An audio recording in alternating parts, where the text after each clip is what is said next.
Bonjour cher public, je vous présente aujourd'hui l'essai de Emin Malouf intitulé Le naufrage des civilisations. Prologue. Je suis né en bonne santé, dans les bras d'une civilisation mourante, et tout au long de mon existence, j'ai eu le sentiment de survivre sans mérite ni culpabilité quand tant de choses autour de moi tombaient en ruine. Comme ces personnages de films qui traversent des rues où tous les murs s'écroulent et qui sortent pourtant indemnes, en secouant la poussière de leurs habits, tandis que derrière eux, la ville entière n'est plus qu'un amoncellement de gravats. Tel a été mon triste privilège dès le premier souffle. Mais c'est aussi sans doute une caractéristique de notre époque, si on la compare à celle qui l'ont précédée. Autrefois, les hommes avaient le sentiment d'être éphémères dans un monde immuable. On vivait sur les terres où avaient vécu ses parents. On travaillait comme ils avaient travaillé. On se soignait comme ils s'étaient soignés. On s'instruisait comme ils s'étaient instruits. On priait de la même manière. On se déplaçait par les mêmes moyens.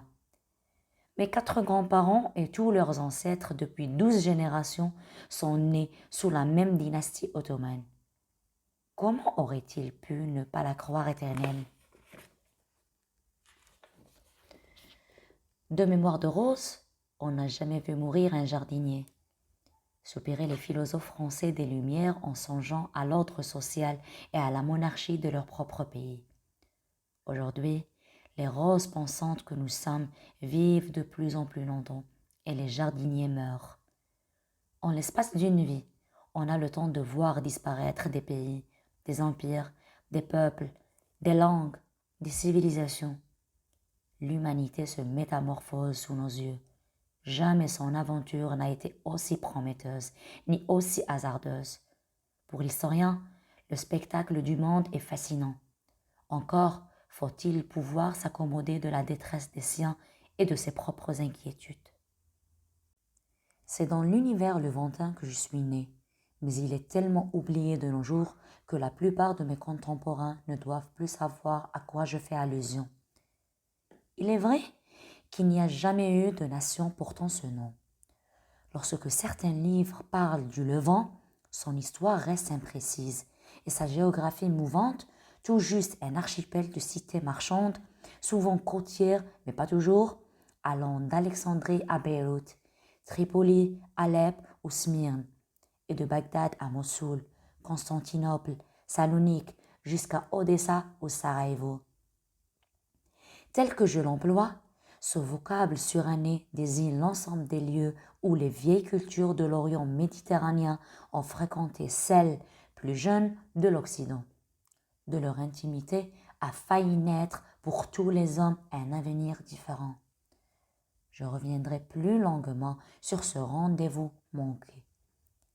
Mais je dois en dire un mot dès à présent afin de préciser ma pensée. Si les ressortissants des diverses nations et les adeptes des religions monothéistes avaient continué à vivre ensemble dans cette région du monde et réussi à accorder leur destin, l'humanité entière aurait eu devant elle, pour l'inspirer et éclairer sa route, un modèle éloquent de coexistence harmonieuse et de prospérité. C'est malheureusement l'inverse qui s'est produit. C'est la détestation qui a prévalu.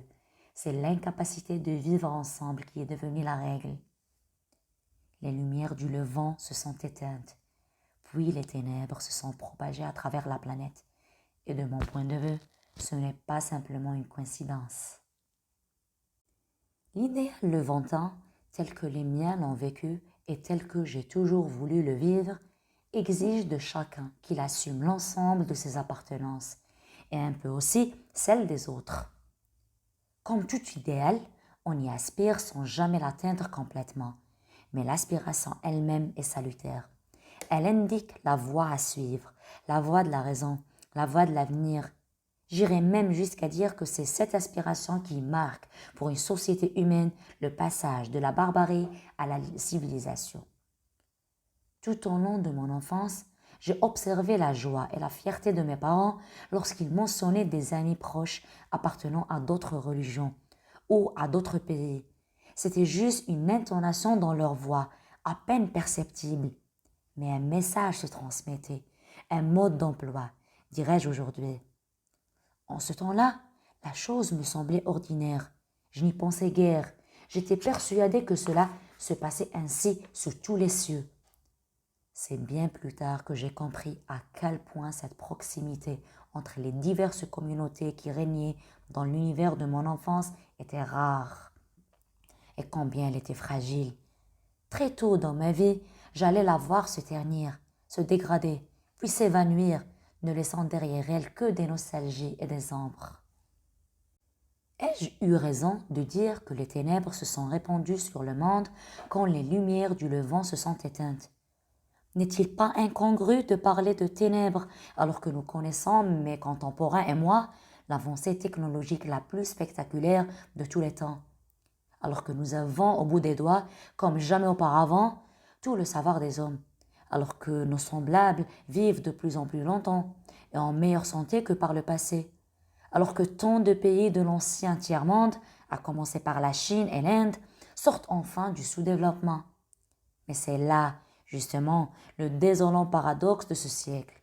Pour la première fois dans l'histoire, nous avons les moyens de débarrasser l'espèce humaine de tous les fléaux qui l'assaillent, pour la conduire sereinement vers une ère de liberté, de progrès sans tâche, de solidarité planétaire et d'opulence partagée. Et nous voilà pourtant lancés de toute allure sur la voie opposée. Je ne suis pas de ceux qui aiment à croire que c'était mieux avant. Les découvertes scientifiques me fascinent, la libération des esprits et des corps m'enchante, et je considère comme un privilège de vivre à une époque aussi inventive et aussi débridée que la nôtre. Cependant, j'observe depuis quelques années des dérives de plus en plus inquiétantes qui menacent d'anéantir tout ce que notre espèce a bâti jusqu'ici, tout ce dont nous sommes légitimement fiers, tout ce que nous avons coutume d'appeler civilisation. Comment en sommes-nous arrivés là?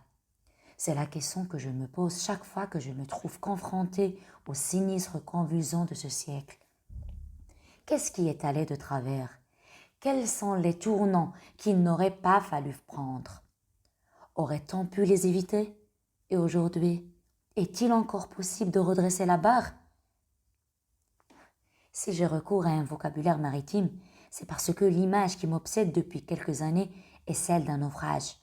Un paquebot moderne, scintillant, sûr de lui et réputé insubmersible comme le Titanic, portant une foule de passagers de tous les pays et de toutes les classes, et qui avance en fanfare vers sa perte. Ai-je besoin d'ajouter que c'est pas en simple spectateur que j'observe sa trajectoire? Je suis à bord avec tous mes contemporains, avec ceux que j'aime le plus et ceux que j'aime moins, avec tout ce que j'ai bâti ou crois avoir bâti. Sans doute m'efforcerai-je, tout au long de ce livre, de garder le ton le plus posé possible. Mais c'est avec frayeur que je vois approcher les montagnes de glace qui se profilent devant nous. Et c'est avec ferveur que je prie le ciel, à ma manière, pour que nous réussissions à les éviter. Le naufrage n'est bien entendu qu'une métaphore, forcément subjective, forcément approximative. On pourrait trouver bien d'autres images capables de décrire les soubresauts de ce siècle. Mais c'est celle-là qui me hante. Pas un jour ne passe ces derniers temps sans qu'elle ne vienne à l'esprit. Souvent, trop souvent hélas, c'est ma région natale qui m'y fait songer.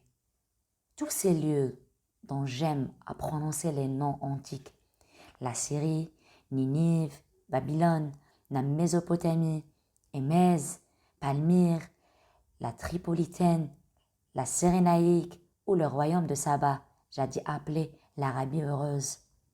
Leur population héritière des plus anciennes civilisations s'enfuit sur des radeaux comme après un naufrage, justement.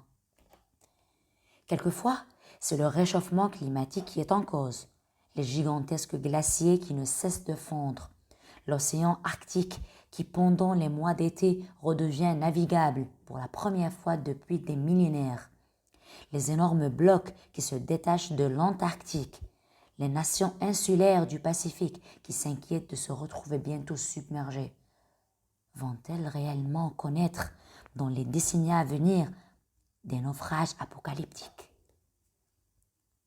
D'autres fois, l'image est moins concrète, moins poignante humainement, plus symbolique. Ainsi, lorsqu'on contemple Washington, capitale de la première puissance mondiale, celle qui est censée donner l'exemple d'une démocratie adulte et exercer sur le reste de la planète une autorité quasiment paternelle. N'est-ce pas à un naufrage que l'on songe? Aucune embarcation de fortune ne flotte sur le Potomac. Mais, en un sens, c'est la cabine de pilotage du paquebot des hommes qui est inondée. Et c'est l'humanité entière qui se retrouve naufragée. D'autres fois encore, c'est de l'Europe qu'il s'agit. Son rêve d'union est à mes yeux l'un des plus prometteurs de notre époque. Qu'en est-il advenu? Comment a-t-on pu le laisser abîmer de la sorte? Quand la Grande-Bretagne a décidé de quitter l'Union, les responsables du continent se sont dépêchés de minimiser l'événement et de promettre des initiatives audacieuses entre les membres restants pour relancer le projet. J'espère de tout cœur qu'ils y parviendront. En attendant, je ne puis m'empêcher de murmurer à nouveau. Quel naufrage! Longue est la liste de tout ce qui, hier encore, parvenait à faire rêver les hommes, à élever leur esprit, à mobiliser leur énergie et qui a perdu aujourd'hui son attrait. Cette démonétisation des idéaux qui ne cesse de s'étendre et qui affecte tous les systèmes, toutes les doctrines, il ne me semble pas abusif de l'assimiler à un naufrage moral généralisé.